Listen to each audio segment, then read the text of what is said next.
नमस्कार दोस्तों, मैं हूं मुकेश और आप देख रहे हैं यूट्यूब चैनल बिग जानकारी। क्या आप कंफ्यूज है कि आपको कहाँ निवेश करना चाहिए, कहाँ निवेश करके आप ज़्यादा रिटर्न बेनिफिट पा सकते हैं? तो इस वीडियो में मैं आपका डाउट क्लियर कर देना चाहता हूं और आप क्लियर हो जाएंगे कि आप कहाँ निवेश करके बेटर रिटर्न पा सकते हैं। तो इस वीडियो में मैं आपको पोस्ट ऑफिस के साथ कंपेयर करूंगा एचडीएफसी बैंक, एसबीआई बैंक और आईसीआईसी बैंक के इंटरेस्ट के बारे में, जिससे कि आप जानकर पता चल सकेगा कि आपको कहाँ बेटर रिटर्न मिलने वाला है। तो इस वीडियो में मैं कवर करूंगा डिफरेंस बिटवीन क्या है इन सब में, फीचर्स क्या रहेंगे, इनके रूल्स क्या है, मिनिमम मैक्सिमम डिपॉजिट और क्या इंटरेस्ट रेट चल रहा है, और अभी इसके मैच्योरिटी कैलकुलेटर के बारे में बताऊंगा। तो इसलिए वीडियो को पूरा लास्ट तक जरूर देखिएगा। तो यहाँ सबसे पहले जान लेते हैं कि मिनिमम डिपॉजिट आपको कितना करना है। अगर आप एसबीआई बैंक में करना करेंगे तो आपको मिनिमम 1,000 रुपये से शुरुआत करनी है। आईसीआईसीआई बैंक की मिनिमम डिपॉजिट है 10,000 रुपये। एचडीएफसी बैंक में आपको 5,000 रुपये से मिनिमम डिपॉजिट की शुरुआत हो जाती है। और पोस्ट ऑफिस में अगर आप टीडी करवाते हैं तो आपको मिनिमम 1,000 रुपये निवेश करना होगा।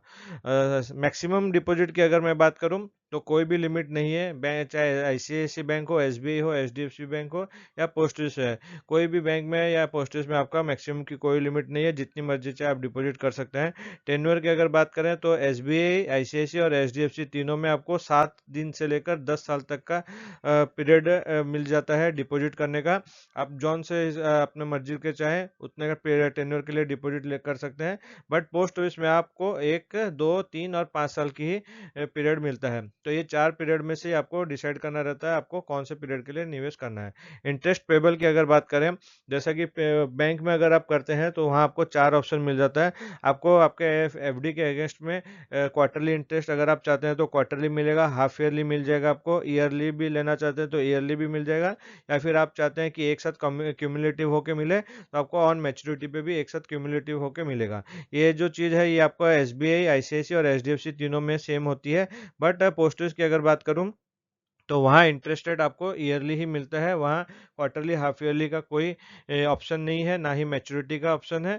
यहाँ पर आपको सिर्फ ईयरली इंटरेस्ट दिया जाएगा और 5 साल के बाद आपका डिपॉजिट आपको रिटर्न हो जाएगा। तो फ्रेंड्स, यहाँ जैसे इंटरेस्ट की बात हुई तो इस वीडियो के एंड में मैं आपको इंटरेस्ट कैलकुलेटर के बारे में भी बताऊंगा, कि सारा कंपेयर चार्ट करके बताऊंगा, ताकि आप अपना डिसीजन ले सके कि कहाँ आपको निवेश करके ज़्यादा रिटर्न मिलेगा। तो चलिए अब सीनियर सिटीजन के यहाँ पॉइंट की बात कर लेते हैं। तो एसबीआई में आपको सीनियर सिटीजन फैसिलिटी मिल जाती है। सीनियर सिटीजन के लिए एक्स्ट्रा इंटरेस्ट मिलता है। आईसीआईसी बैंक में भी और एचडीएफसी में भी आपको सीनियर सिटीजन के लिए एक्स्ट्रा इंटरेस्ट है। जबकि पोस्ट ऑफिस में ऐसा कोई नहीं है। अगर आप फिक्स डिपॉजिट कराते हैं यानी कि टीडी, टाइम डिपॉजिट, तो उसमें छोटे बच्चों से लिए बड़े बुजुर्ग तक के लिए सबके लिए एक ही रेट ऑफ इंटरेस्ट है। बट इसमें आगे आप वीडियो में इंटरेस्ट का जब चार्ट बताऊंगा तब आपको आश्चर्य लगेगा देखकर कि सीनियर सिटीजन को एक्स्ट्रा इंटरेस्ट मिलने के बावजूद भी क्यों पोस्ट ऑफिस में निवेश करना बेटर है। लोन की अगर बात करें तो लोन आपको एसबीआई बैंक, आईसीआईसी बैंक और एचडीएफसी बैंक सब में लोन मिल जाता है। पोस्ट ऑफिस में भी आपको लोन मिल जाता है टीडी के अगेंस्ट में। बट यहाँ मैं आपको क्लियर बताना चाहता हूँ, अगर पोस्ट ऑफिस में आपने टीडी की है तो पोस्ट ऑफिस से आपको लोन नहीं मिलेगा। पोस्ट ऑफिस की जो एफडी है टीडी, उसको आपको बैंक में मॉर्गेज रखना होगा, प्लेज करना होगा, और बैंक आपको उसके अगेंस्ट में लोन देगा। नॉमिनेशन की फैसिलिटी आपको सब में मिल जाती है और प्री मैच्योर विड्रॉल की भी फैसिलिटी आपको एसबीआई, आईसीआईसी बैंक, एचडीएफसी और पोस्ट सब में अवेलेबल है। अब यहाँ पर बात कर लेते हैं मैच्योरिटी कैलकुलेटर के बारे में। इसमें मैंने आपको कैलकुलेशन बताया है। 1 लाख रुपए का अगर आप डिपॉजिट करते हैं 5 सालों के लिए तो आपको कितना का अमाउंट मिलने वाला है। फ्रेंड्स, मैंने यहाँ 5 साल इसलिए लिए हैं क्योंकि पोस्ट ऑफिस में एफडी जो है 5 साल से ऊपर की नहीं रहती है और बाकी तीनों बैंक में आपका 5 साल की है। तो ये 5 साल का एक मीडियम टर्म का प्लान है जो कि आपको कंपेरिजन करने में बेटर रहेगा, समझने में बेटर रहेगा। अगर आप एसबीआई में 5 साल के लिए 1 लाख रुपए निवेश करते हैं तो उसमें 5.4% का इंटरेस्ट है। उसके हिसाब से आपको अगर ईयरली इंटरेस्ट, यहाँ पर मैं और एक चीज़ बताना चाहता हूँ, ये जो 5.4 का इंटरेस्ट है इसके हिसाब से आपको ईयरली इंटरेस्ट मिल जाता है। तो मिलने के बाद ये मैच्योरिटी अमाउंट कैलकुलेशन किया गया है, ये कंपाउंडिंग नहीं है। तो ये जो इंटरेस्ट इसमें आपको मिल रहा है हर साल आपके अकाउंट में क्रेडिट कर दिया जाएगा। अगर सीनियर सिटीजन 1 लाख रुपए का निवेश करते हैं एसबीआई बैंक में तो 6.2% के हिसाब से उनको टोटल मैच्योरिटी होता है 1,31,000। अगर एचडीएफसी में आप निवेश करते हैं 1 लाख रुपए का तो 5.5% के हिसाब से आपको 1,27,500 रुपये मिलते हैं। जबकि सीनियर सिटीजन अगर 1 लाख रुपए एचडीएफसी में करते हैं तो 6.25% के हिसाब से उनको 1,31,250 रुपये का मैच्योरिटी अमाउंट मिलता है। आईसीआईसी में आपको 1 लाख रुपए का डिपॉजिट करते हैं तो 5.5% के हिसाब से 1,27,500 रुपये का मैच्योरिटी अमाउंट मिलता है। जबकि इन्वेस्टमेंट आप सीनियर सिटीजन प्लान में करते हैं तो 6.3% के हिसाब से 1,31,500 रुपये का आपको मैच्योरिटी अमाउंट मिलता है। अब यहाँ पोस्ट ऑफिस की बात कर लेते हैं, जो मैंने आपको बताया था कि बहुत ही आश्चर्य की बात है। तो यहाँ आप देख सकते हैं 1 लाख रुपए का अगर कोई पर्सन निवेश करता है 6.7% के हिसाब से, उसको इंटरेस्ट रिटर्न मिलता है और मैच्योरिटी पे 1,74,351 रुपये इसका टोटल बनते हैं। यानी कि हर स्कीम में मैंने यहाँ जो भी बताया, इसमें इंटरेस्ट आपको ईयरली ईयरली मिलता रहेगा और जो डिपॉजिटेड अमाउंट है वो आपको 5 साल के बाद मैच्योरिटी पे मिल जाएगा।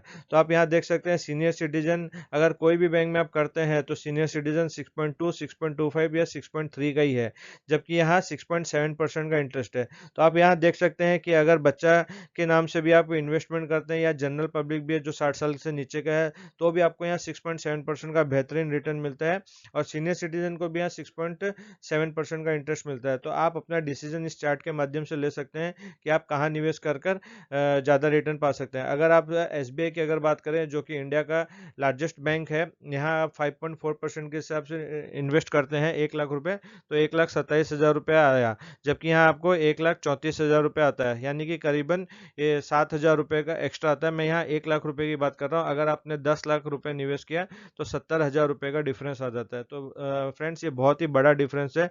आप यहाँ देख सकते हैं अगर सीनियर सिटीजन 1 लाख रुपए का निवेश करते हैं पोस्ट ऑफिस में तो 1,34,351 रुपये, ये भी सेम ही मैच्योरिटी, क्योंकि जैसे मैंने बताया 6.7% यहाँ जनरल पब्लिक और सीनियर सिटीजन दोनों के लिए है।